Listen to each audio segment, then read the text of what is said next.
Ça continue pas Une note. Donc moi c'est Juliette, je viens d'Aix-en-Provence, j'ai 27 ans.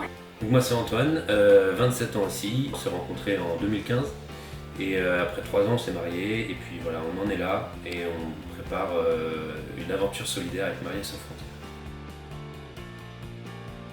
On a entendu parler de Mariés sans frontières, ça se fait par le bouche à oreille. On a entendu parler de leur projet sur les réseaux sociaux. On s'est tout de suite dit, c'est marrant, il y a d'autres gens qui ont la même idée que nous en tête. Est-ce que ça vaudrait pas le coup de les rencontrer pour partager un peu leur motivation, nos motivations. Et c'est un vrai coup de foudre. Et du coup, on a décidé d'adhérer à l'association et de monter notre propre projet qui s'appelle En Camino, qui s'inscrit dans la même philosophie que Mariés sans frontières.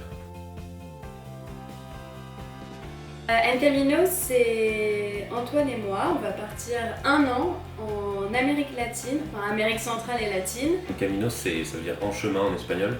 Et on a choisi ce nom-là pour notre projet parce qu'on a envie de vivre comme des pèlerins en fait pendant toute cette année.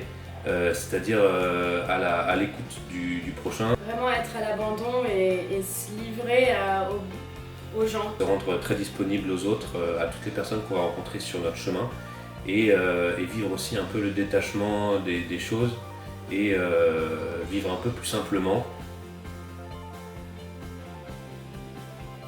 En Camino, donc on est en chemin pour 4 projets qui vont s'étaler sur 1 an. Le premier au Guatemala, à Copan. Donc Guatemala, on va rester au moins 2 mois dans l'association. Et en fait, on va être dans une école qui s'appelle Comunidad Esperanza où on va aider des enfants en difficulté, notamment à travers la nutrition, où en fait on va les aider à construire une ferme pour qu'ils puissent comprendre les problèmes de la nutrition qui sont liés évidemment à la santé là-bas. Le deuxième projet en Équateur, dans le village de Saraguro avec l'association Machipierre, où on va donner des cours d'anglais et proposer à l'association des activités culturelles à destination des jeunes des communautés indigènes.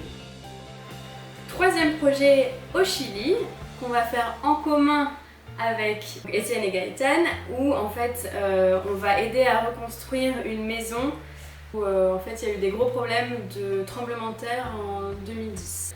Et on a un 4e projet qui est toujours en construction et qui sera probablement en Bolivie ou en Colombie et vous aurez des nouvelles bientôt à travers notre site.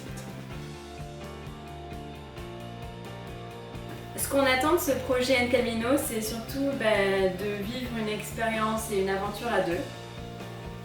De se dépasser. De donner de notre personne et d'aider au maximum. Découvrir des cultures et apprendre une nouvelle langue.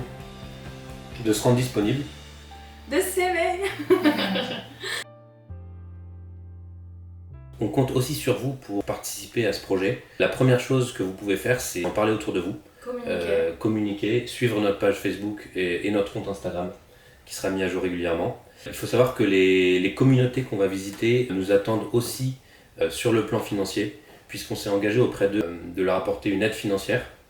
Et évidemment là-dessus, on a besoin de vous. Et donc vos dons vont bénéficier à tous ces projets-là à 100%. Et vous êtes défiscalisé si vous participez à notre projet via la plateforme Eloasso. À ne pas oublier. Sachez qu'on finance entièrement notre voyage sur nos économies, mais que les projets qu'on va mener avec les communautés sont financés grâce à vos dons. On vous dira jamais assez, mais votre soutien compte énormément pour nous. Du coup, n'hésitez pas à partager le plus possible la page En Camino autour de vous. Allez voir notre page Facebook. Et besos a todos y hasta luego. Hasta luego! Ok, allez, vas-y, on essaye.